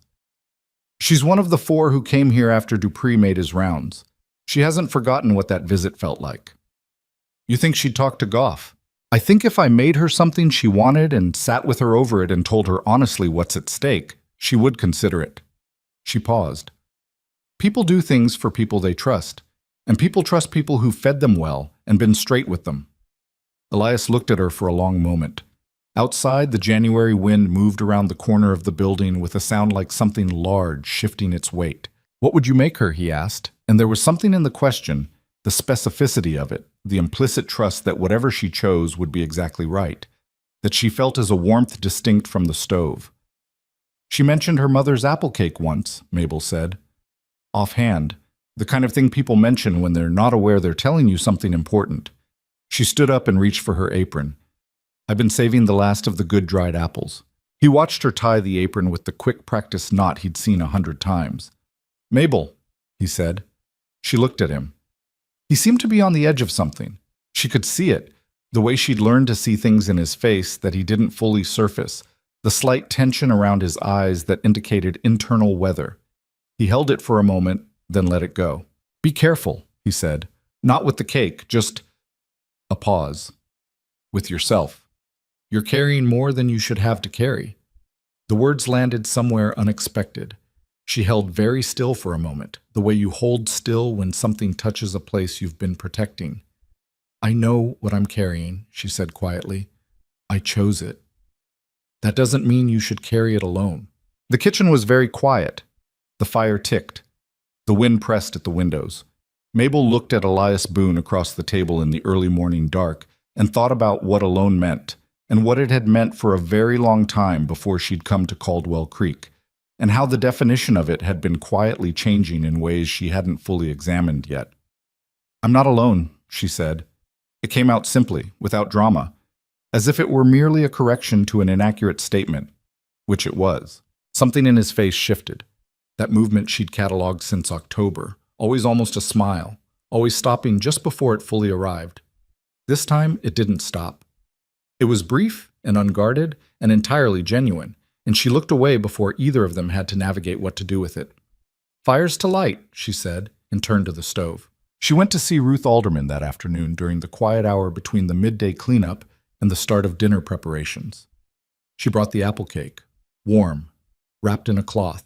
She'd made it between breakfast and the lunch service, finding the time the way she always found time for things she'd decided were necessary, by not wasting a single moment on anything else. Ruth Alderman was a small woman, sharp-faced, with the eyes of someone who had been disappointed enough times to become a very accurate reader of other people's intentions. She looked at Mabel on her doorstep with the cake and said without moving to open the door wider, "What do you want?" "To sit with you for an hour and be straight about something," Mabel said. "And I brought your mother's apple cake." Ruth looked at the cake. "I never told you about my mother's apple cake. You mentioned it was your favorite in October, when you came to the kitchen." Mabel paused. "I don't forget things people tell me." There was a long moment. Ruth opened the door. They sat at Ruth's kitchen table, which was smaller and less worn than Mabel's, and Ruth ate 2 pieces of cake with the concentrated appreciation of someone accessing a specific memory through taste. And Mabel drank the coffee Ruth poured and told her the full situation. Granger, the supply route, the right-of-way dispute. Goff, what it meant for the 3 miners and for the boarding house, and by extension for the small fragile ecosystem of independent businesses that had been quietly orienting themselves toward that far end of the main street as a point of stability. Ruth listened the way women who ran their own businesses listened, with total attention and without the pretense of not caring about the practical details. "Goff isn't corrupt," Ruth said when Mabel finished. "That's the first thing to understand. He's not in Granger's pocket. He's just careful. He does things by the established procedure because established procedure is how a man in his position survives." She turned her fork in the last remains of her cake. "What he responds to is documentation. Evidence that the claimed right-of-way dispute doesn't have the historical basis Granger's people are asserting." "Does the dispute have that basis?" Mabel asked. "I looked at the original claims filing when I needed my own property registered. That access road has been a common thoroughfare since the settlement was established. There's no reasonable legal basis for reclassifying it." Ruth's sharp eyes came up to meet Mabel's. "The problem is that documenting it properly requires pulling the original settlement records, which are in Goff's office, and Goff would need a reason to pull them rather than just processing Granger's filing through normal channels." "What kind of reason?" "A formal counter-filing from affected parties." Ruth set down her fork. "The 3 miners who use that road would need to file an objection, which means they'd need to know what's happening in detail before Granger's filing moves forward." Mabel was already calculating. The 3 miners, she knew all 3, had been feeding them for months, knew that Carruthers was one of them, knew the other 2 well enough to understand their dispositions. They were not men who acted without understanding what they were acting on, but they were also not men who backed down from something they understood to be unjust. "How long does Granger's filing sit before it moves forward?" Mabel asked.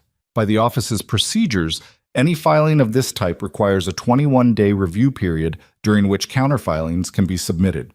Ruth paused. "The filing was submitted 10 days ago." 11 days.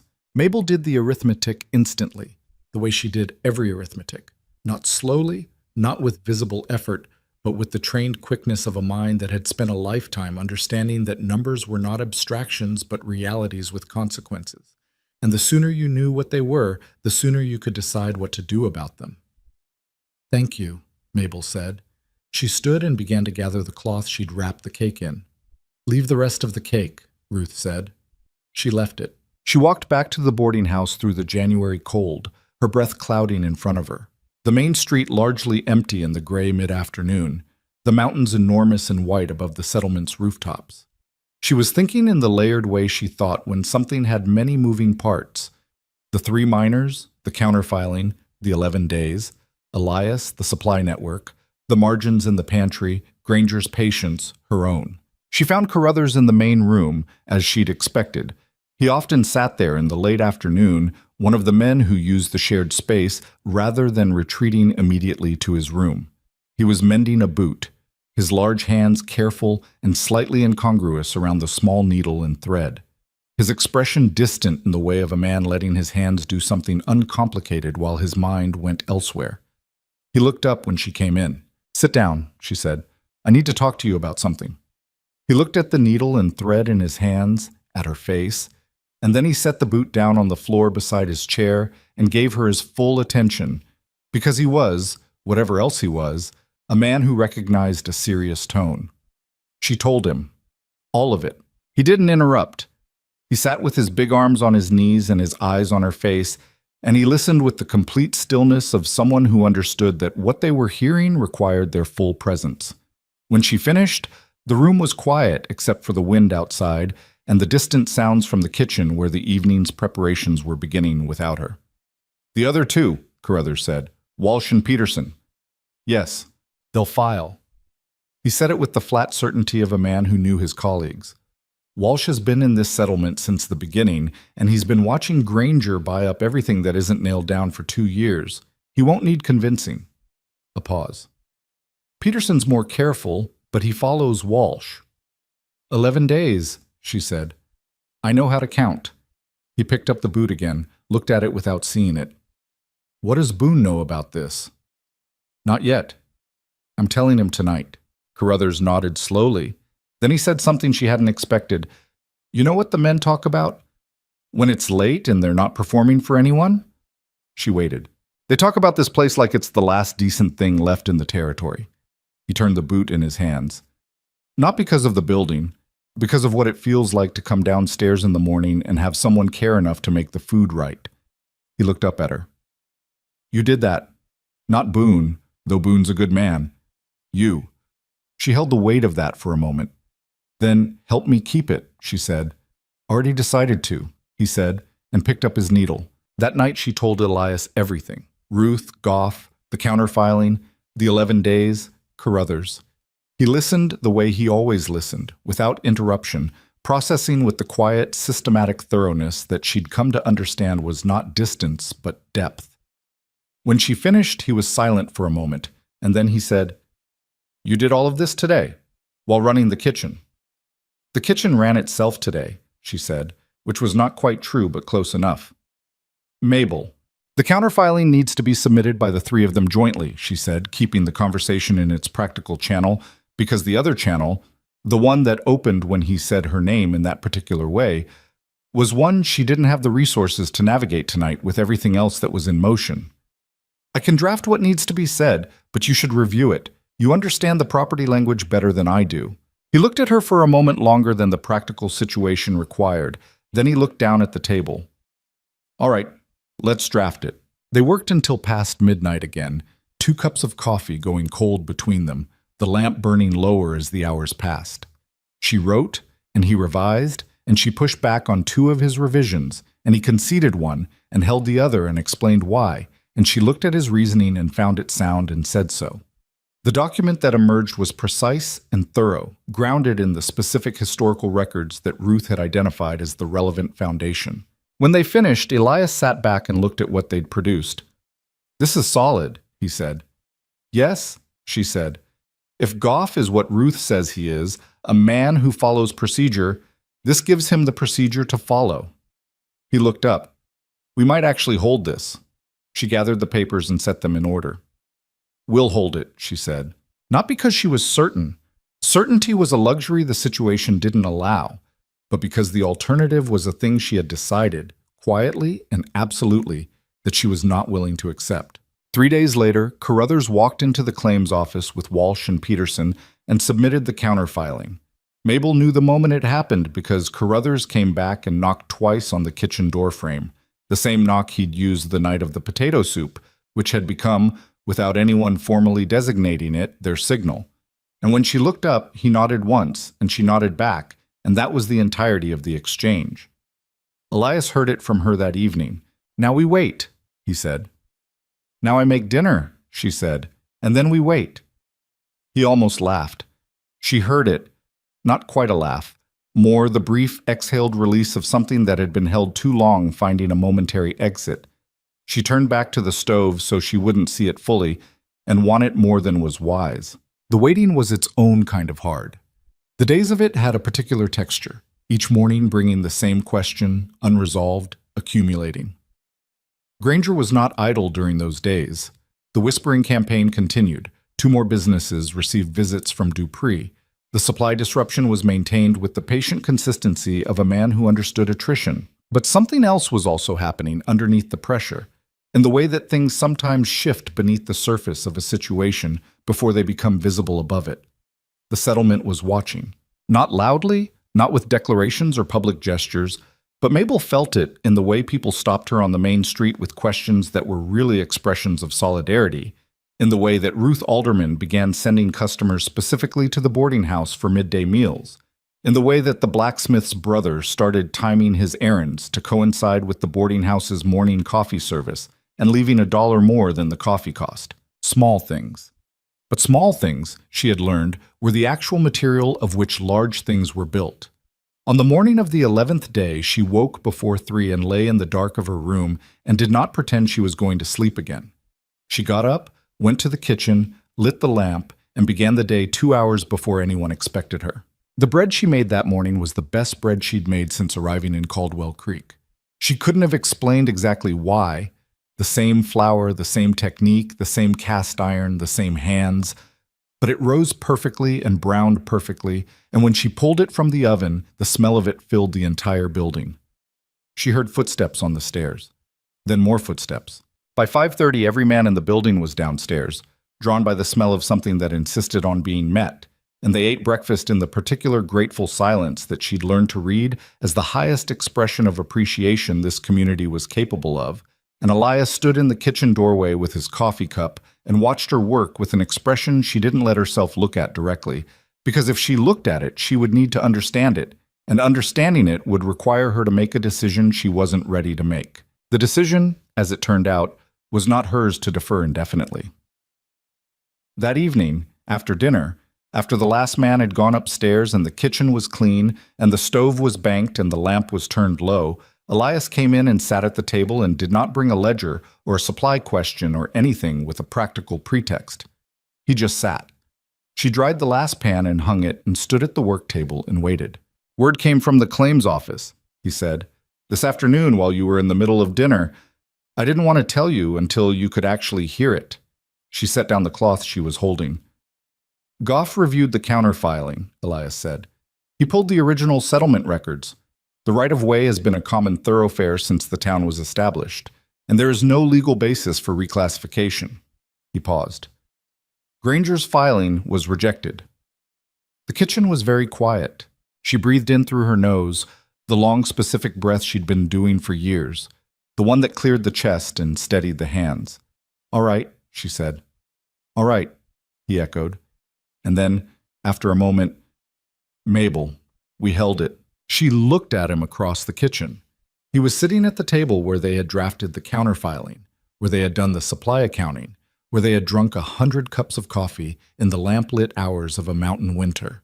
His face was open in a way she didn't often see. The careful professional composure he wore like weather gear was still there at the edges, but the center of it was something else, something glad, something that didn't know what to do with itself. She crossed the kitchen and sat down across from him, and then she said the thing she'd been holding for weeks, the thing she'd been protecting behind the practical and the purposeful and the relentlessly forward-looking. She said it simply because she was not a woman who dressed things up when the plain version was true. I didn't want to lose this place, she said. I have fought hard for things before and lost them. I didn't want to lose this one. He looked at her steadily. Why this one? He asked. His voice was very quiet.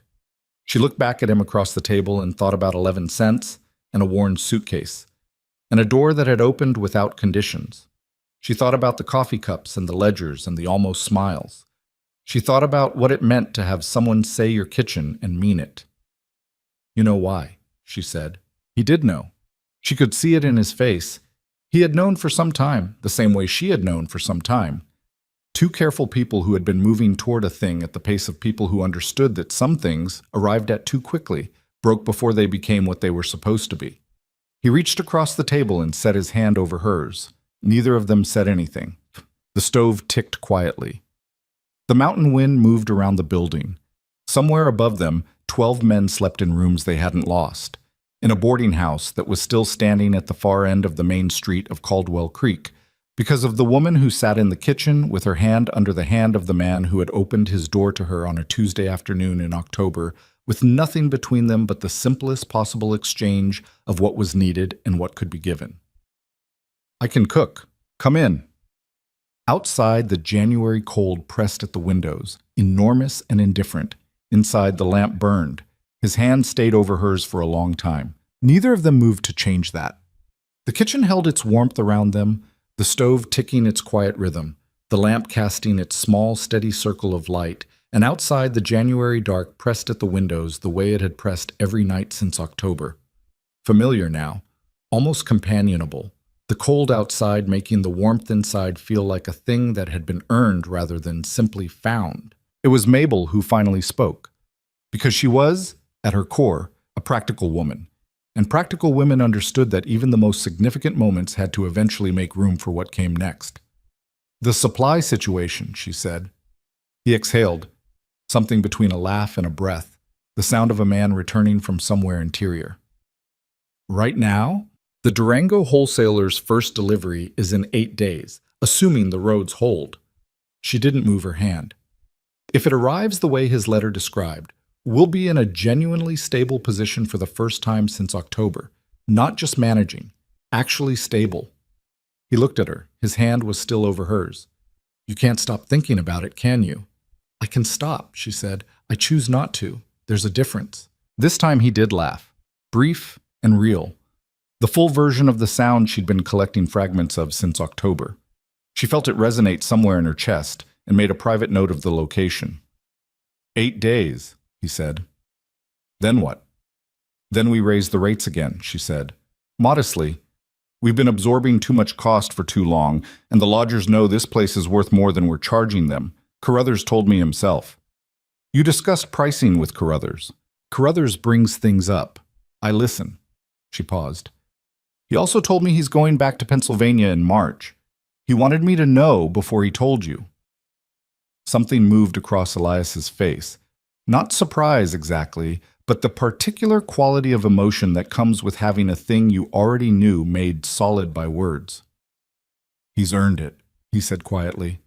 You should tell him that, she said, directly. He needs to hear it from you. He looked at her with the expression she'd seen him wear when she said something that arrived from an angle he hadn't anticipated. You told me the same thing in October, he said, about Carruthers. That he needed someone to tell him the money he'd been sending was enough. I remember. You remember everything. Enough to be useful, she said. He turned his hand over under hers, a small and deliberate motion, so that they were no longer in the position of one hand resting over another, but of two hands held. She felt the particular roughness of his palm, the hands of a man who'd done physical work all his life, ranch work and construction, and the daily labor of running a building in a mountain settlement. And she did not pull away. Mabel, he said. She waited. I'm going to ask you something, he said. And I want you to know that whatever your answer is, nothing about your place here changes. You have a home in this building, regardless of what you say to what I'm about to ask. She understood, from the specific care with which he was constructing this preamble, what was coming. She had understood it was coming for weeks, had felt it accumulating the way weather accumulated, the pressure building in the atmosphere long before the storm made itself visible. She had been deciding, in the quiet hours of the kitchen, what she would say. She found, sitting here with her hand in his, that she already knew. "You don't need to protect me from the question," she said. "Ask it." He looked at her directly. The gray-green of his eyes was very steady in the lamplight, the eyes of a man who had decided something and was not going to be less than what that decision required. "I would like you to be my wife," he said. "Not because this place runs better with you in it, though it does. Not because the winter would be easier with you beside me, though it would. Because when I am in a room with you, I am more fully myself than I have been in years. And because I think I have believed for some time, that you are the most remarkable person I have ever encountered, and I have been afraid to say so in case it made things complicated." He paused. "It's already complicated." The kitchen was very quiet. She looked at him and thought about what remarkable meant and what it had never meant, in all the rooms she had stood in all the years she had spent being looked at and looked past. She thought about the door opening on a Tuesday afternoon in October. She thought about your kitchen, said without ceremony or conditions, as if it were simply and already true. She thought about 11 cents and what they had become. "Yes," she said. The word was small, and the room was small, and the settlement outside was small, against the enormous dark of the mountain winter, but something in the kitchen expanded when she said it. Not dramatically, not with the exaggeration of sentiment, but with the quiet rightness of something finding its correct shape at last. He lifted her hand and held it, and they sat in the lamplight for a long time without needing to fill the space with anything else. The town found out, as towns always did before they had told anyone. It was Carruthers, of all people, who spread it, not intentionally, and not with gossip's usual relish, but simply because Carruthers was a man who registered things and then communicated them with the directness of someone who had never seen much point in indirection. He came down to breakfast 2 days after the kitchen conversation and looked between Mabel and Elias with the appraising gaze of a man checking his own arithmetic, and then he sat down and said, to no one in particular, "About time," and picked up his fork. By evening it was across the settlement. The reactions arrived in waves, exactly as Mabel had known they would. The first wave was the predictable one. The whispers, the lifted eyebrows, the quiet assessment of two people who had decided on each other and what that meant about the judgment of each. She heard the edges of it and let them go, the way she'd always let that particular variety of noise go, because she had learned decades ago that the opinion of people who only looked at the surface of things was not information she needed to carry. The second wave was more interesting. Ruth Alderman came to the boarding house and sat at the kitchen table and said, without preamble, "I think it's the best decision either of you could have made," and then produced a jar of preserved peaches from her coat pocket and set it on the table with the brisk air of someone completing a transaction. "From my mother's recipe. Consider it a gift." The blacksmith's brother sent a message via the blacksmith that he was prepared to offer a substantial discount on any ironwork the boarding house required, which was both practically useful and, Mabel understood, a form of congratulation expressed in the only language some people comfortably spoke. Erickson appeared in the kitchen doorway, his established threshold, and said, in his careful, formal English, "I am very glad for both of you." Then he added, "You are well matched," and went back to whatever he'd been doing, which was the entirety of the speech he'd prepared and delivered without apparent self-consciousness. The third wave, the difficult one, came from a particular corner of the settlement that had not been among their quiet supporters. A group of men who drank in the afternoons at the Silver Mule and who had appointed themselves, informally and without any real authority, the arbiters of certain standards that they believed the community should maintain. Their commentary was not aimed at Elias. It was aimed, as this variety of commentary always was, at Mabel, at what she looked like and what she came from, and what they believed this said about what she deserved. She heard about it from Carruthers, who delivered the information with the flat economy of a man reporting facts while making his own feelings about those facts extremely clear through the quality of his stillness. "I don't need you to do anything about it," she said, before he could offer. "I know you don't need me to," he said. "I'm asking if you want me to." She looked at him. This large, rough man who had walked into her kitchen 3 months ago with the careful dignity of someone trying to say thank you through food memory, who had filed a counterclaim in a government office because she'd asked him to, who had said, in this very room, that the men talked about this place like it was the last decent thing left in the territory. No, she said. What I want is for you to go to Pennsylvania in March and see your wife. He looked at her for a long moment. All right, he said. Then, after a pause, the things those men are saying, they're wrong. I know they're wrong, she said. I just wanted to say it out loud, he said, in case it helped to hear it from somewhere outside your own head. She thought about that for the rest of the day, about what it meant to hear a truth confirmed by someone else, not because you doubted the truth, but because there was a particular kind of confirmation that only came from outside yourself, that completed something the internal version left unfinished. It did help. She wouldn't have expected it to, but it did. The wedding was held in February, on a Saturday when the weather gave them a reprieve. Cold still, sharply cold, but clear.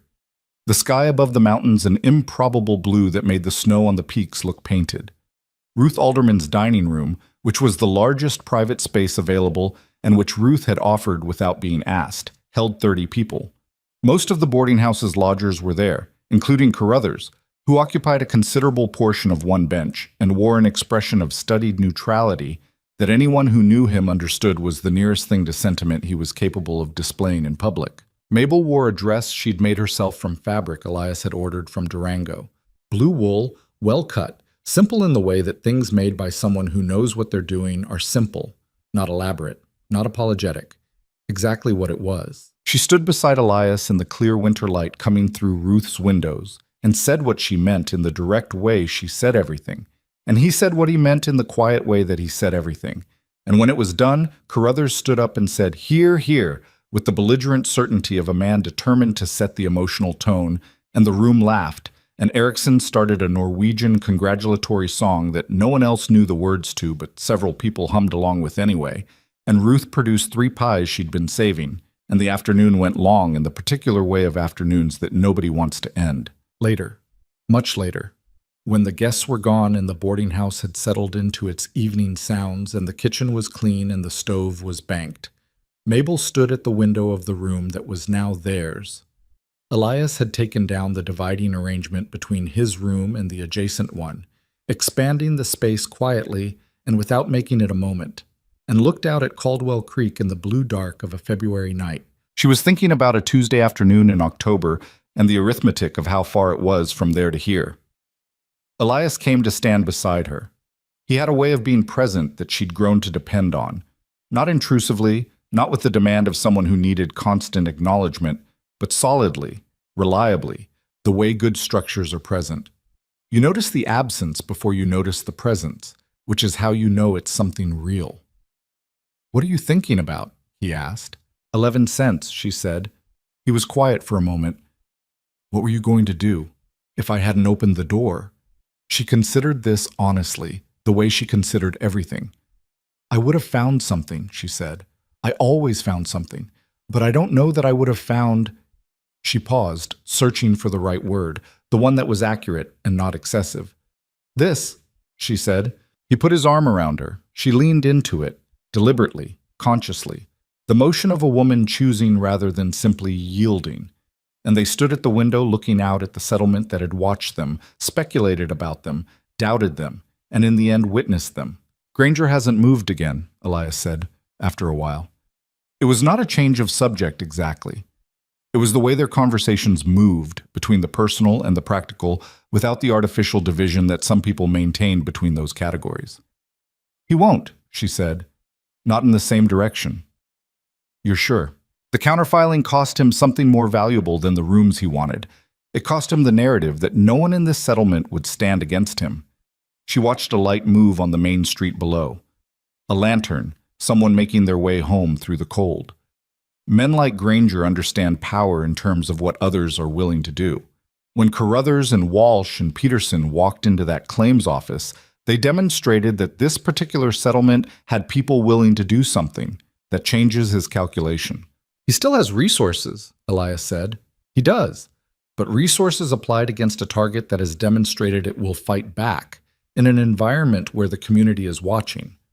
That's a much more expensive proposition than resources applied against something isolated and alone." She paused. "We're neither of those things anymore." He held her closer for a moment. She felt it. The slight tightening, the unconscious gesture of a man confirming something he needed confirmed. Outside, the February cold held the settlement in its enormous hand, indifferent and thorough. Inside the boarding house, 12 men slept in 12 rooms that Granger had not taken, fed from a kitchen that had kept them through the hardest months, in a building that had decided what it was and had not been moved from that. Spring came to Caldwell Creek the way spring always came to high mountain settlements. Not gently, not with the gradual softening that lower altitudes experienced, but in abrupt negotiations between winter and something warmer, ice and mud alternating, trees tentative with the first small leaves, the peaks still white while the valley floors turned a tentative green. Carruthers left on a Thursday in late March, on the freight wagon that now came reliably on its regular schedule. The supply disruption having ended so quietly after the counterfiling that there was no single moment to point to as its conclusion. It simply gradually ceased to be an obstacle, the way certain kinds of pressure do when the conditions that made them effective no longer exist. He came to the kitchen the morning he left. He was carrying his pack and his coat and the general aura of a man in motion who is trying not to show how much the motion costs him. He stood in the doorway, not crossing the threshold this time, the way you don't step fully into a place when you're about to leave it, and he looked at Mabel with the expression she'd come to understand was his version of something large. "The soup," he said. "I know," she said. "Write the recipe down," he said, "for my wife. She'll want to know how you do it." She reached into her apron pocket and produced a folded piece of paper. She'd written it out the night before. He looked at it, and then looked at her, and then, with the slightly stunned quality of a man who had been outmaneuvered by consideration, he took it and put it in his coat pocket. "Take care of Boone," he said. "He takes care of himself," she said. "I just feed him." Something moved across Carruthers' face that was, she was quite certain, the closest he had ever come in her presence to a visible display of emotion. He pressed his lips together and nodded once, sharply, and turned and walked down the main street toward the freight wagon, and she watched him go from the kitchen doorway until he was too small to see clearly. Then she went back to her stove. The Durango supply arrangement, now fully established, transformed the kitchen's possibilities in ways she'd been looking forward to since she'd negotiated it. She could plan more than a week ahead. She could make things she'd been saving for when conditions allowed. Recipes that required ingredients she'd been unable to source through the winter's improvised network, dishes that had been waiting in her memory for the right moment. The first Sunday after the supply arrangement normalized, she made a breakfast that the boarding house talked about for weeks afterward. Not because it was lavish, but because it was exactly the kind of meal that a long, hard winter made you understand the value of.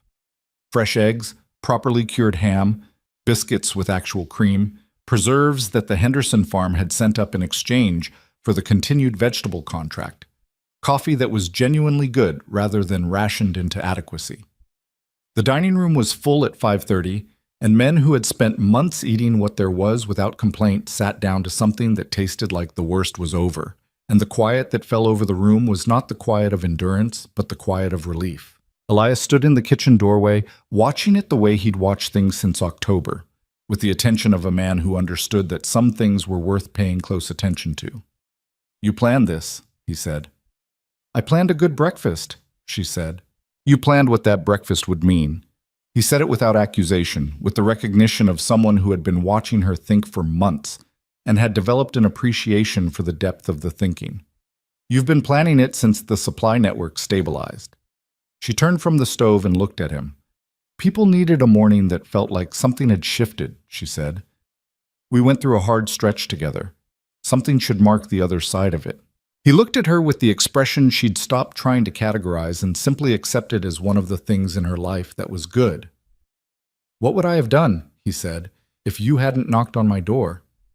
"Eaten inferior biscuits and thought that was normal," she said. He laughed. The full version, unheld, and it moved through the kitchen like something the season had been withholding.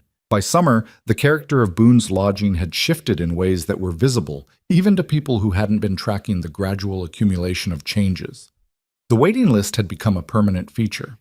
The rates were fair and unambiguous, and the food was worth more than was charged for it, which was a deliberate calculation on Mabel's part. She believed that a business built on giving people genuine value held faster than one built on extracting maximum revenue, and the winter had proved her right in specific ways that she could have pointed to in the ledger if anyone had asked. The settlement had changed too, though this was harder to quantify. 3 other businesses on the main street had quietly diversified their supply arrangements after watching Boone's navigate the winter, not because they'd been told to, but because watching something work is frequently the most compelling argument for doing it. Ruth Alderman's restaurant had expanded into a second room. The blacksmith's brother had taken on an apprentice. Small shifts, all of them, in the direction of something that didn't depend exclusively on one powerful man's goodwill. Granger remained in the territory. He was not a man who left simply because a particular campaign had failed, but the particular campaign he'd run against the boarding house had cost him something he hadn't accounted for in his initial calculations, and the campaigns that followed, against other targets through different leverage, found the settlement's response different than what he'd encountered before. There was something in the fabric of the community that had changed during that winter, some fiber that had been tested and had held. And the holding of it had made it stronger and also had made people aware that it was there. Nobody articulated this directly. Nobody needed to. The afternoon that Mabel understood all of this most completely was a Saturday in late summer, warm for the elevation. The mountains green above the timberline for the few precious months they managed it, the main street of Caldwell Creek holding the particular quality of a place that had decided to persist and was, for the moment, succeeding. She was standing on the boarding house porch. She'd come out with a cup of coffee after the midday kitchen cleanup, which was a thing she rarely allowed herself, to simply stand still in the middle of the day and look at the world without managing it. Elias was beside her. He had taken to this habit of the porch too, and they stood together in the afternoon light with the comfortable adjacency of 2 people who had stopped needing to perform their ease with each other and simply existed in it. Erickson passed on the street below and looked up and raised one hand, and she raised her coffee cup in return, and he continued on his way. He was still at the boarding house, would be through the fall, he'd told her, and after that he thought he might go to Denver, where there was apparently work of a different kind that interested him. She would miss him specifically and genuinely, in the way that you missed people who had been quietly significant without making much noise about it. 3 women from the settlement passed, heading toward the general store, and 2 of them looked up at the porch and offered genuine smiles.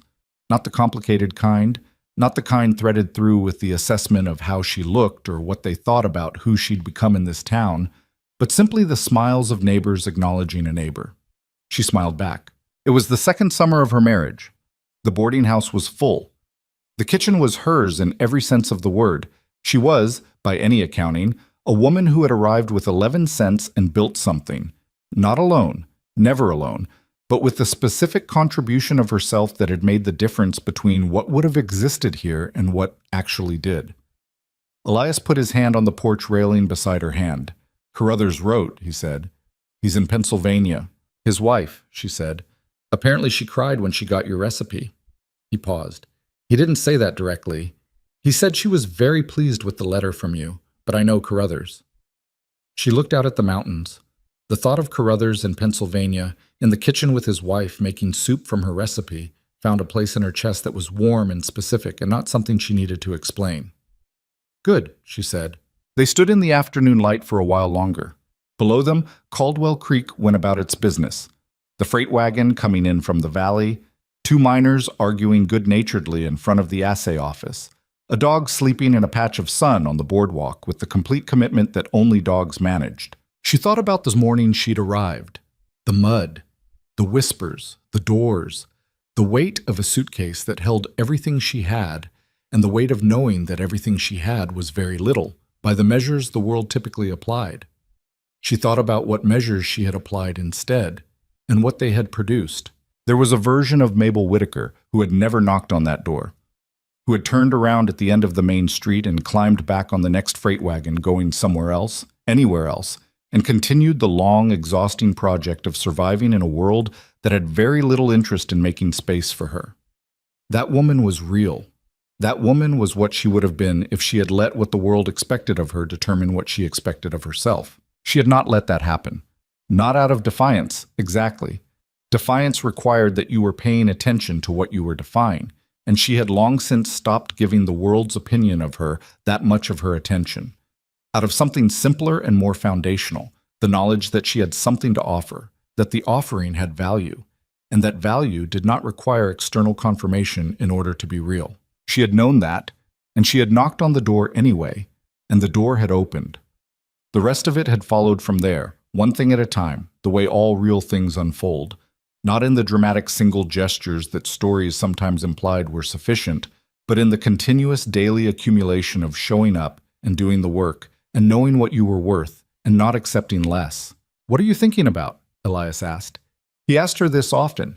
He was genuinely interested in the answer, which was one of the things she would have told anyone who asked what she loved about him, if she were a woman who made that kind of list. She looked at the mountains for a moment longer. "Biscuits," she said. He looked at her with that expression. "There's a new flour from the Durango supplier," she continued. "Higher protein content. I've been thinking about how it would change the texture. I want to try it tomorrow morning." "You are never not thinking about food," he said. "I am sometimes thinking about other things," she said. "What other things?" She turned from the mountains and looked at him. This man, this steady, fair, quietly remarkable man, who had opened a door because she'd asked him to, and who had not once, in all the months since, made her feel that the opening had been a concession rather than a choice. "I'm thinking," she said, "that I would like to make that biscuit and feed it to you at breakfast tomorrow, and I would like for that to be something I do for a very long time." He looked at her. The almost smile had been gone for months now, replaced by the thing it had always been almost, the full version, real and unheld, the smile of a man who had stopped calculating whether it was safe to let things show. "I think," he said, "that sounds like a very good plan." She turned back to the mountains. He stood beside her on the porch of the building they had held through a hard winter, in the settlement that had watched them and doubted them and eventually understood them, under the sky that went on in every direction without regard for what small human things happened beneath it. She finished her coffee. It was time to start dinner. She went back inside, and the door closed behind her, and the kitchen received her the way it always did, with warmth and the smell of banked fire, and the readiness of a space that knew its purpose and the person who worked in it. The woman everyone had overlooked was home, and in the particular arithmetic that actually mattered, not beauty, not wealth, not the opinion of men who judged from the outside. She had become exactly what she had always been, now simply in a place that could finally see it. That was enough. That was more than enough. That was everything.